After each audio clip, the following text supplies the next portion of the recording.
I see live. Hello, everyone. Welcome to another office hour session. This one's going to be a little bit different. Today we are joined by Professor Eli Goldblatt from Temple University. Eli Goldblatt is a professor of English there at Temple University, and over the years he has been University Writing Director, he's been the co-director of the Writing Center, he's been the Director of First Year Writing, and through his Institute New City Writing, the Community Partnership arm of the writing program, Temple students and faculty members have participated in many projects. They've worked with Latino and African American communities in the Philadelphia area. Eli is also the author of Because We Live Here, sponsoring literacy beyond the college curriculum. He's also written a book. Most recently, in 2012, he published Writing Home, a Literacy Autobiography.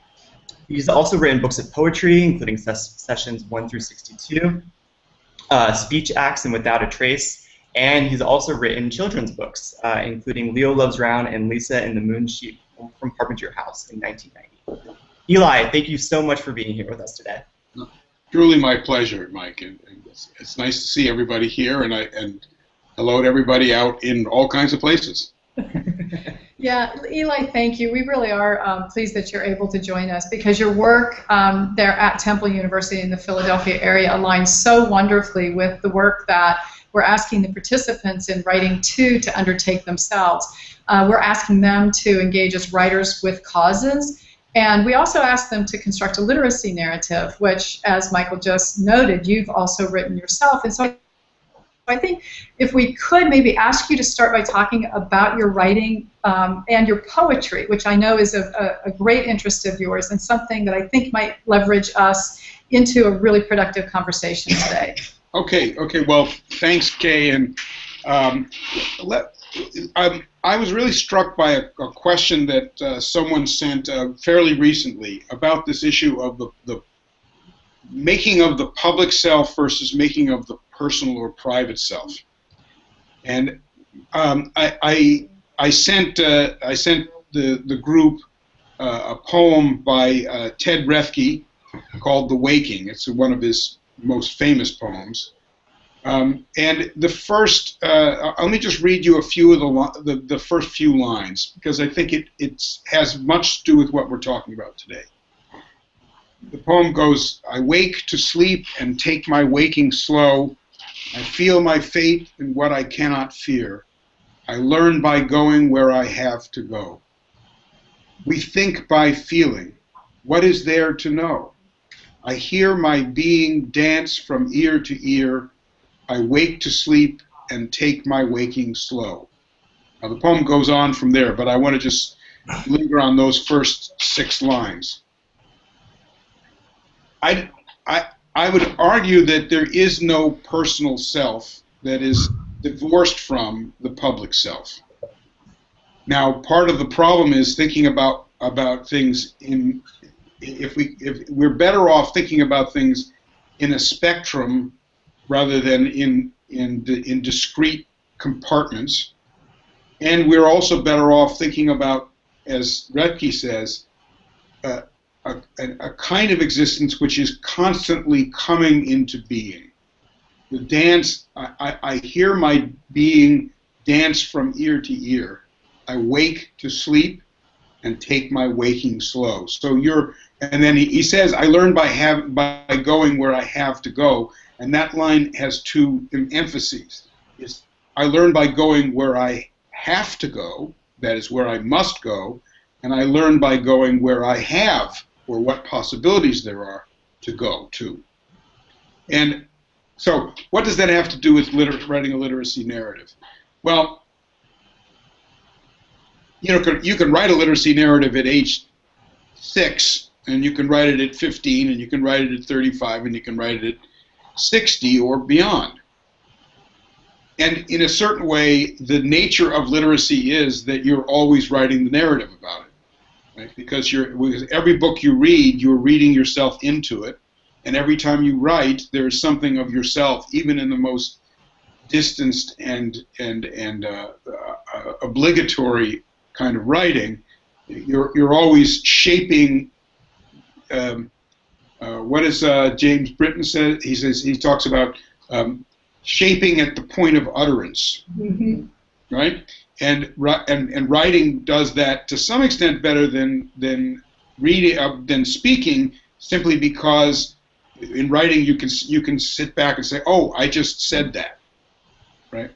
But so what does the literacy narrative have to do with what you're calling writers with a cause? Well, to some extent, writers always have a cause, because there's something that's impelling you to get to the end of the sentence, even if it's just, I got to get this done so I can get this grade, so I can pass on to the next, to a job, or or even just so my parents will let me go to sleep because I've finished my reading. But what it means to be a writer with a cause is that you are coming to some kind of conscious commitment to that which is impelling you anyway. And when Rethke says,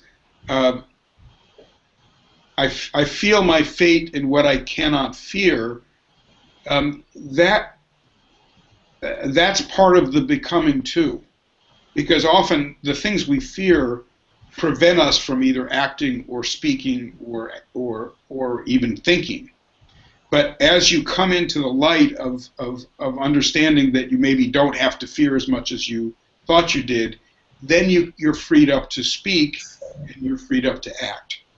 So really, the reason I like to ask students to write literacy narratives is that it allows them to make that linkage between between becoming and being, and also even the day-to-day of writing and reading and speaking and listening. Does that make sense, what I'm saying? Yes. I thought that was wonderful. Oh, well, it raises a number of issues, I think, that are implicit in some of the questions that Priya sent, and one had to do with this idea that, well, it does help, because that notion of not divorcing the personal from the public self is really kind of an instrumental distinction to draw for us as we think about what the implications of our causes might be for us materially. So if you have a cause to which you're firmly dedicated. One of mine is dog rescue. Uh-huh. And that's a cause that doesn't carry with it a lot of political freight. That is, there are very few people who are against the idea of trying to save dogs who've been abandoned. But there may be other causes that carry a great deal of political implications for individuals.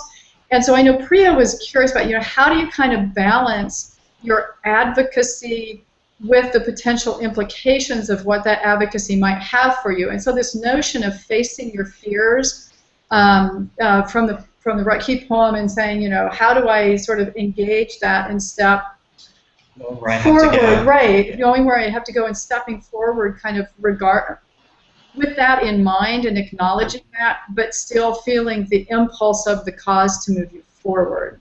And so it was really helpful for me in that respect to hear you sort of quote from the poem and then elaborate on your understanding of that for yourself as a writer with a cause. Well, let me pick up on. Okay, Mike, you had a question. You going to say something? Yeah, just in terms of knowing where I have to go. I know a lot of students in this MOOC have questions of identifying a cause worth supporting. And so I was wondering if maybe you could talk a little bit about how you came to advocate for the specific causes that you've chosen, and what was that selection process like? How did you get there? And was it even conscious? And was it even conscious? Yeah. What's conscious? I mean, usually what's conscious is something that's been going on a very long time, and you just happen to notice, right? Marx says that the answer to the resolution to a problem is already on the horizon, but we can't see it, right? But let me throw one other bit into this that will help, I think, with Priya's question and also with this question of finding your cause. In Western tradition, which is really the one I know best, so this I can speak a little bit to this. We're so utterly attached to the I and not the we. So that when we talk about your cause, we talk about it as though this is a crusade of your own, and I use that word crusade consciously. This is a real problem because no cause is a single thing, is attached to a single person. And this is part of this problem about if I do this, I'm going to get hit for it later, right? Is that part of it is thinking to yourself, am I advocating in the way I'm advocating for the egotistical reason of that this is my cause and I want to see something done? Or do I need to drop back and say, I need to find more allies, I need to find more, I need to find a footing for this, for this that I believe in, that isn't just coming from I'm pissed off this morning, partly because I didn't drink my coffee. So I think that I had a lovely conversation with a friend of mine yesterday, who is a tremendous advocate for the work she does. And a problem that she's having right now is that she's gotten out ahead of her allies. And so she is in a little bit of trouble in the college, and some of that is not her doing, and much of it is not her doing. But there sometimes when we're so passionate about the cause that we have taken on, we think that gives us the right not to listen to other people, even the people, particularly the people we don't like or we think are doing the wrong thing. But even the people who could be our allies, but are either not as far along in the analysis, or really just have an alternate analysis to what's going on. Okay, now to get back to this thing of finding the cause, I think it really is much more a matter of waking up and looking what's in your room. For me, and it took me a long time to recognize this, but for me, education has been a pretty constant theme. Partly because when I was growing up as a kid in the Army, I felt pretty unsafe a lot of times because we were moving every couple of years. I didn't know who the bully was and who was going to be my friend in the next town we moved to. And the only place where I was always pretty darn safe was in the classroom, because I knew I could do school, and that has to do with my parents and with my particular upbringing. It got me in a lot of trouble because in third grade, a psychologist decided that I wasn't doing my work in school because I was just bored. So they gave me extra work to do, and I used to have to give lectures to my third grade class about special topics. So what happened, of course? I got beaten up after school every day, right? So I learned how to fight.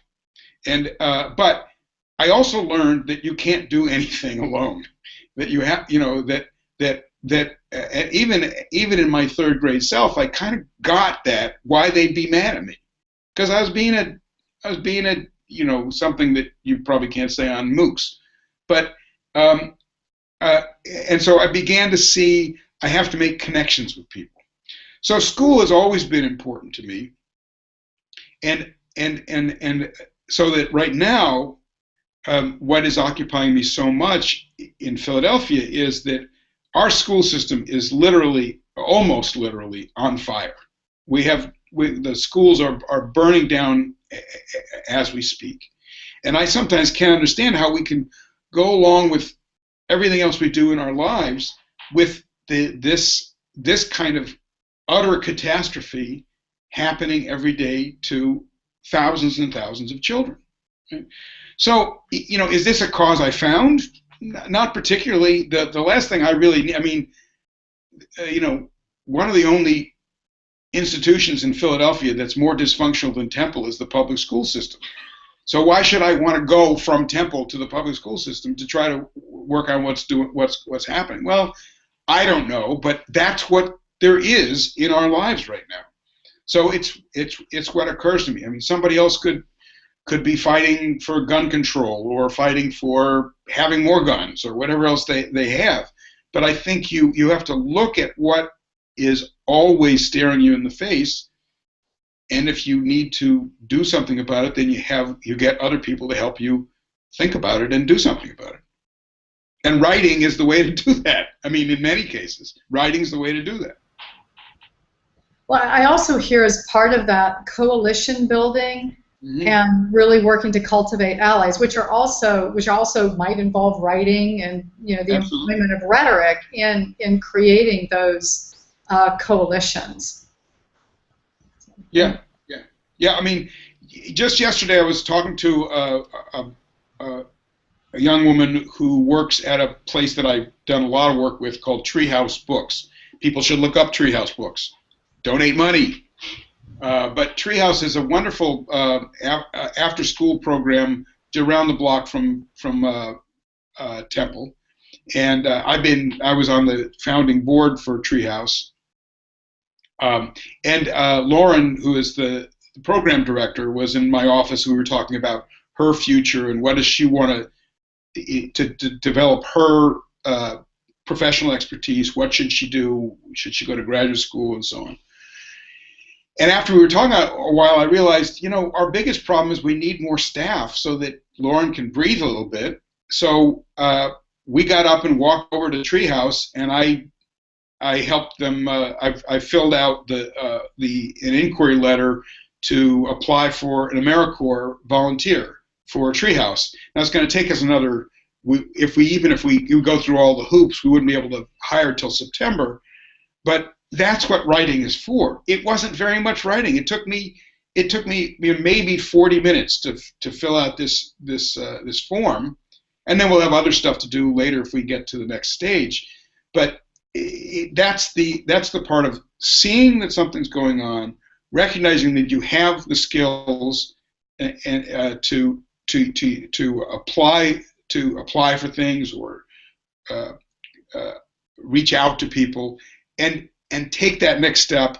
And I realized I had an hour that I could do, so I went over there and worked on it. So that this is, as they say, it's not rocket science. It's probably not even brain surgery, but then brain surgery is not rocket science. So we can figure out with what we have to go on. You've written at length about sponsoring literacy beyond the college curriculum, which seems related to this idea of getting beyond your immediate environment, to pursue audiences or have conversations with people who are not like you as a way to learn about the world and as a way to find causes that are worth supporting. So I'm wondering if you could talk a little bit about that phrase, sponsoring literacy beyond the college curriculum. Okay, I'm going to talk about hitchhiking first. I grew up in the late 60s, early 70s, and in those days you could hitchhike places. It wasn't terribly, it was a little dangerous, but it was not terrible. And one of the things I learned from hitchhiking is that you pretty much have to talk to anybody, because whoever picks you up, the reason they picked you up was not because they were being kind to you, it's because they were bored or they wanted to stay awake or whatever else they needed. They needed to tell you a story. It's usually what it is. They had incredible stories to tell. And so I learned in hitchhiking that that you needed to learn how to listen, and you needed to learn how to connect with people pretty darn quickly, and then put up with whatever's going to happen over the next number of hours, that assuming you don't have to jump out of the car. So the other thing that's interesting about hitchhiking is that from one point of view, it's a series of discrete conversations, right? You've got, you get in a car with a waterbed salesman. I once rode about 800 miles with a guy. These in the days when waterbeds were new. It was kind of cool to find out about waterbeds. And then the next day was the next ride is with a guy who was a sergeant in Panama and was married to 3 women, and he needed to tell me that story. Well, those are discrete conversations, but really it's all the same conversation, because it was my journey from California to St. Louis, say. So it's a very similar kind of issue about the. I use the word beyond the curriculum because that's how people think about it. But really, the word is not beyond, because you can't get beyond. You're still on the doggone planet, right? That's the problem we have with universities, is that universities think they're discrete and their campus is their domain. Or then there's that ring around the campus that you control a lot of the business and so on, just by who goes where. But really, we are not discrete entities. We are even if you're Harvard and Cambridge, and most of the people who are in your school are not from Cambridge, you still have a very powerful and only partially explicit connection with everything that goes on around your campus, and in fact, your campus is one instantiation of, say, Boston or the Northeast or the United States. So we tend to separate things into these discrete units, and we forget that these discrete units are in constant dialogue with other discrete units, none of which are discrete. So that's really the heart of it's really I mean, it's hardly an insight. It's just it's the way I've come to understand school. And when you run a first-year writing program, you have to understand that, because your students come from somewhere, and you ask an entering class in first-year writing, and half the class knows what 5-paragraph theme is, and it drives their entire writing life, and the other half of the class has never heard of it, and so they can't figure out what the teacher is asking them for, right? So you're trying to figure out what are the imprints or patterns or formulas that people bring into a classroom at a certain time, and then how do you respond to that? A really good example is the example from high school to college, that in most high schools in the United States, English means literature.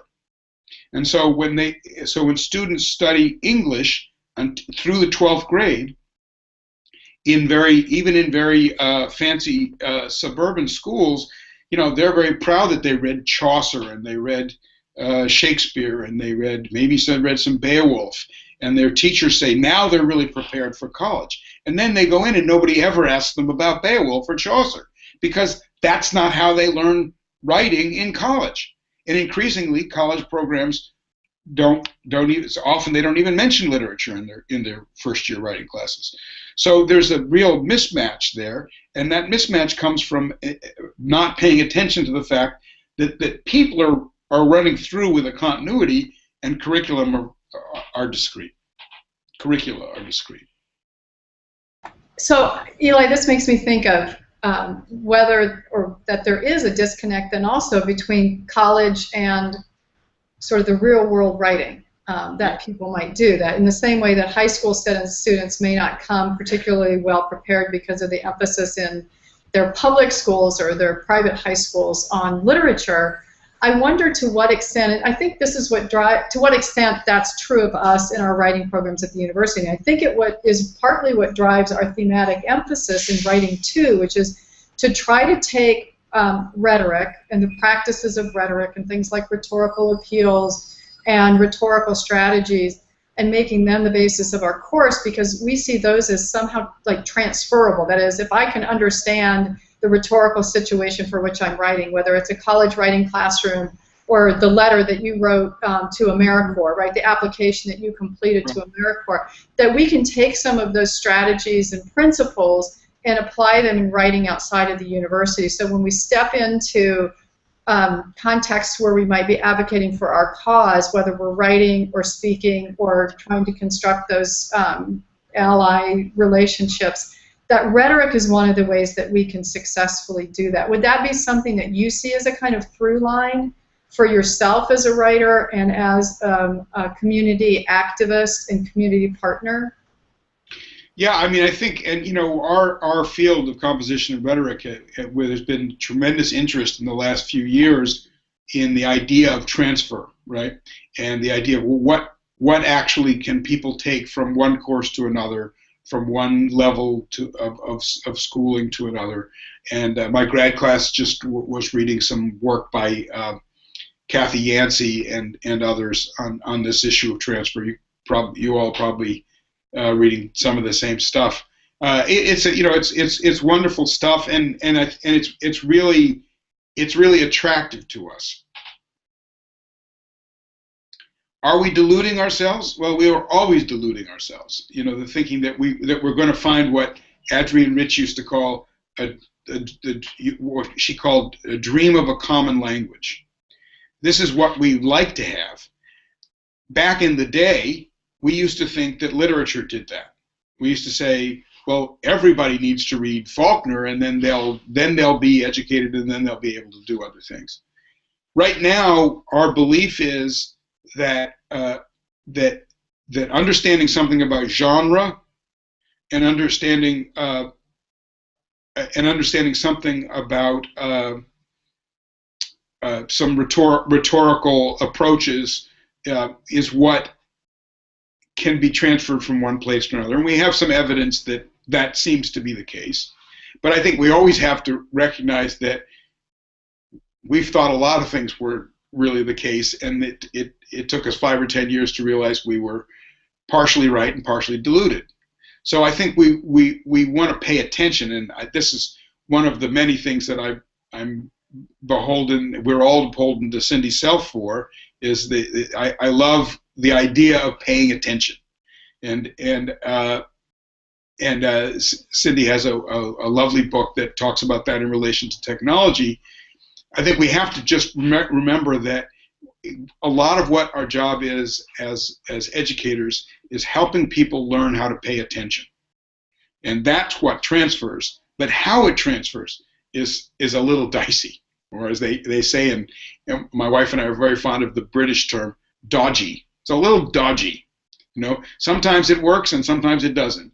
But I think that's what I've taken from a lot of different kinds of educational experiences, both in school and out of school, is trying to figure out how to pay attention at a given moment, which is one of the great benefits and attractions of Buddhism, particularly Zen Buddhism, of that idea of that attention to attention and to breath. I think is a very useful. It's a very useful antidote to this constant planning that we're all doing for the future. It's John Dewey too, right? John Dewey saying, don't learn something because it'll be useful for you later. Learn something because it's useful for you now. That's a reductive version of John Dewey, but. So one of the things you're stressing, Eli, is the role of rhetoric in making, doing in the world, even when those tasks that you're doing may be unpopular, or maybe they seem mundane sometimes too, and maybe they seem they loom large or seem very important, but but rhetoric is there as a toolkit to help you do those kinds of things, accomplish the kinds of things you want to accomplish in the world, make the kind of change you want to make. Yes, yes. I think that's, we are at a time in our culture where it's so hazy what making means. We have a plethora of tools.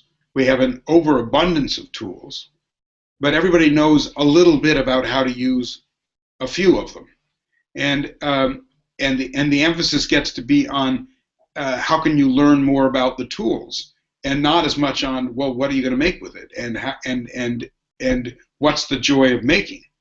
So my wife is an artist, and she is always talking about where is the hand in things, and we talk a lot in our house about the need to think about the need to create by hand, however that is. Now that doesn't mean you can't use a computer to create by hand, but you have to think what that means. And rhetoric, which is a very old art, is a way of making things with words and gestures and pauses, silences. So I think that your emphasis on the tools, rhetoric is the tools, but it's not just the tools; it's the tools to do something. And that's where the thing. Here's a moment for a diatribe about school. I say this to my students pretty regularly. The greatest obstacle to education at least in the culture that I know is often school, because school is a place where you learn how to use tools, but in the process you don't the issue of for what purpose and to what audience is often cut out.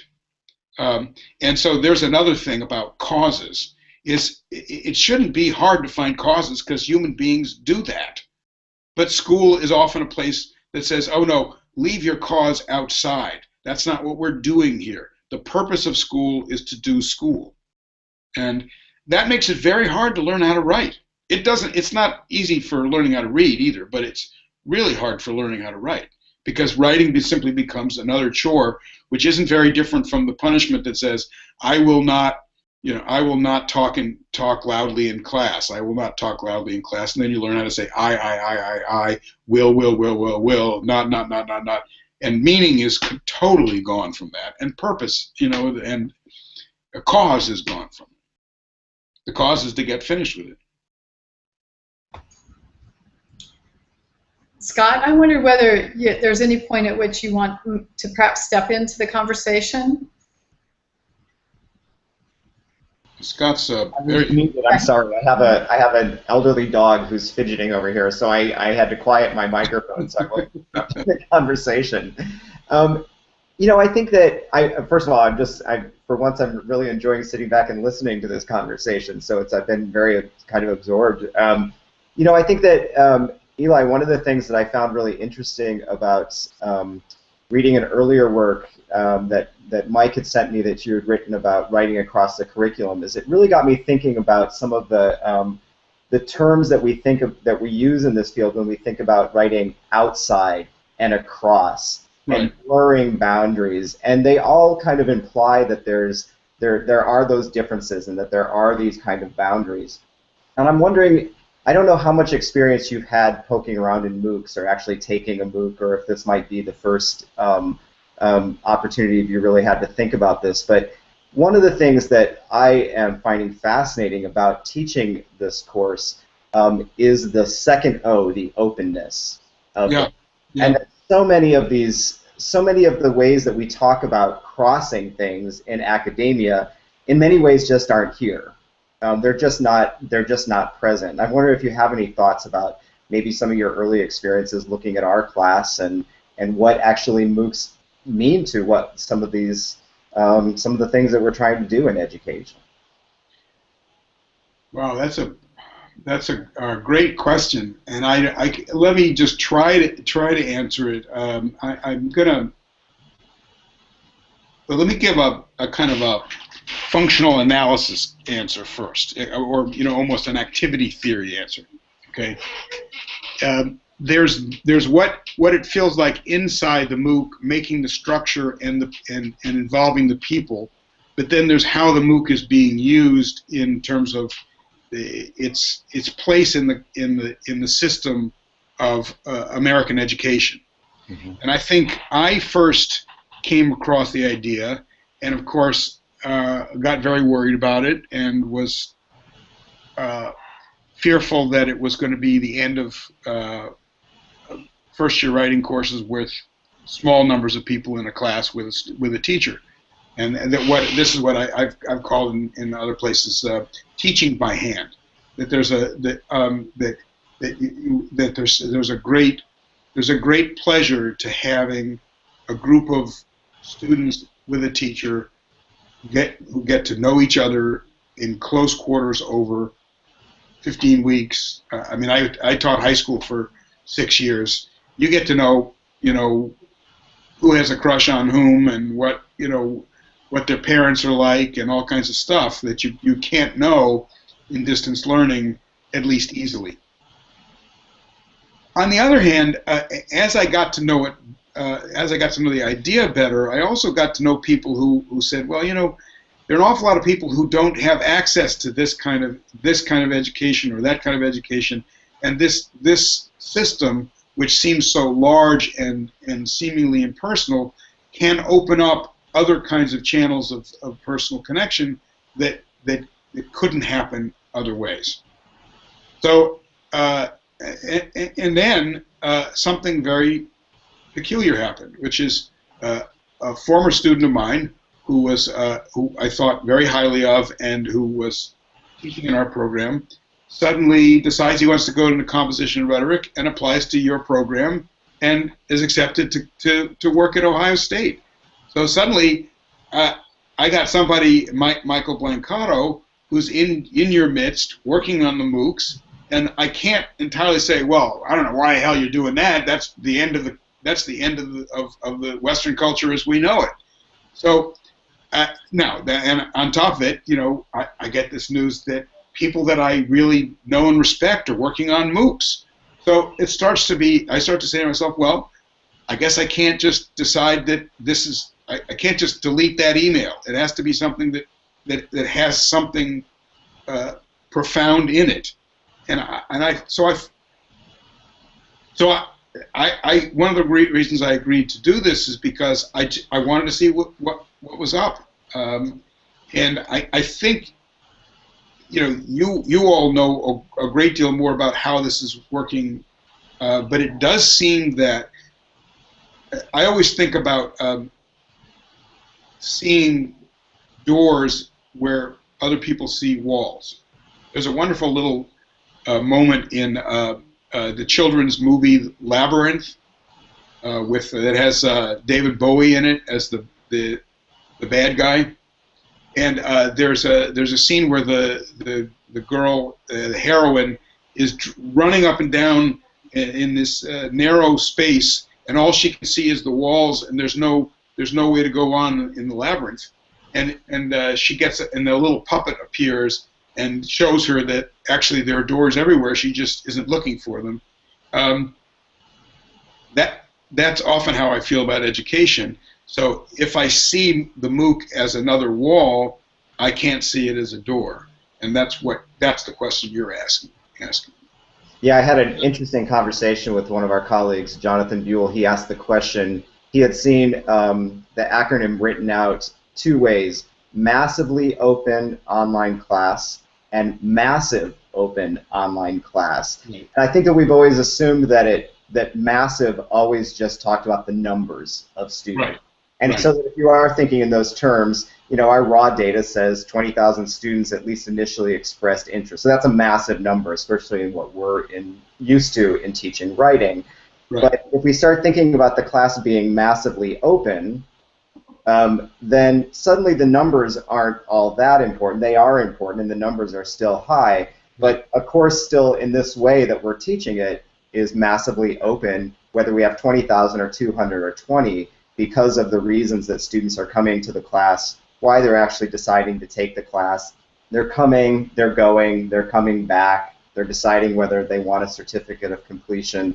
And it's that openness that I think suddenly starts to speak to me as a scholar who's often thought about writing outside the disciplines and writing across the curriculum and writing outside the university, that it's all of those terms suddenly that get very complicated when suddenly, I think in the next year or so that we're going to stop calling these MOOCs and we're just going to start calling them open classes. That's my prediction. I see.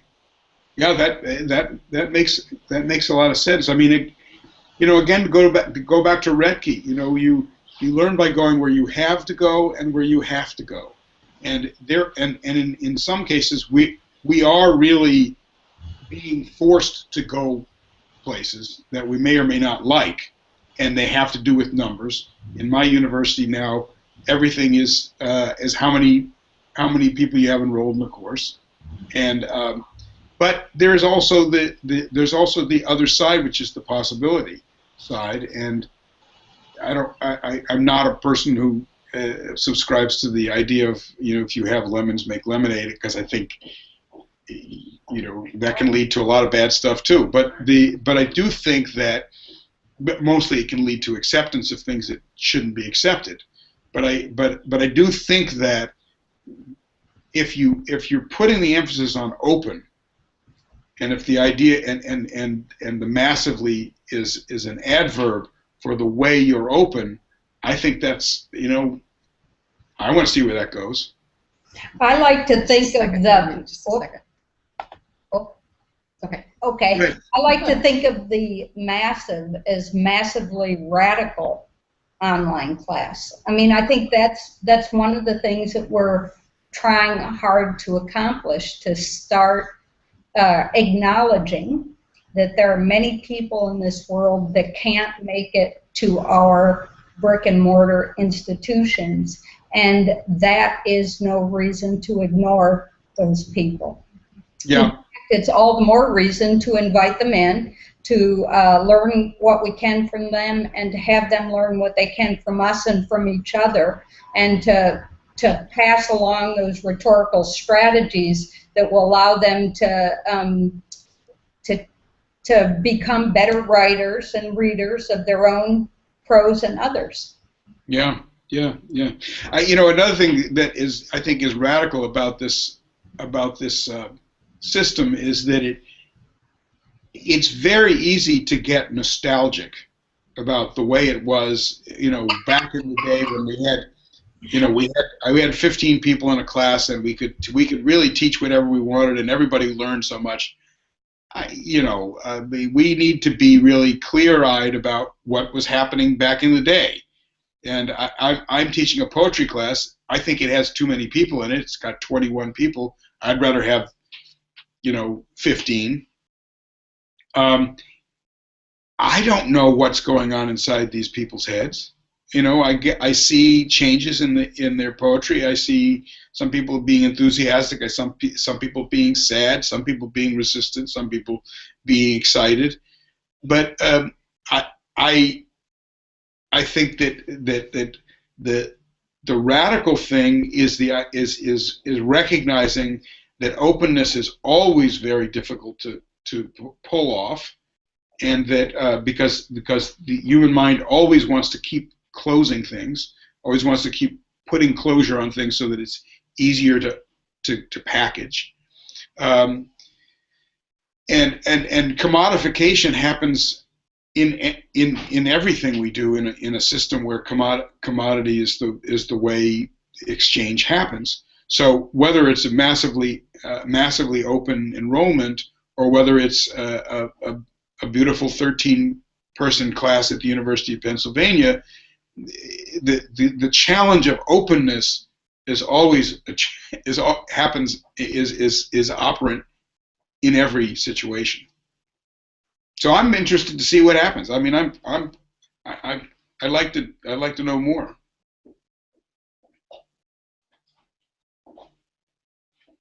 I said we're interested to see what happens too, and we'll certainly keep you apprised of that, Eli.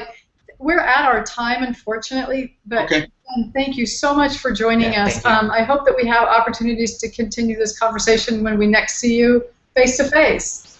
Yes, that would be really great. I look forward to it. It's delightful to talk to you all, and it's delightful to talk to all those people out there, whoever they are, and whatever they do with this. So, thank you very much. And may I just say thank you to my graduate student Charlene Kwan for. Yay! Bye, guys. It was good. Okay, so what should we do? We push a button? We're done. Thank you again, Eli. Bye-bye.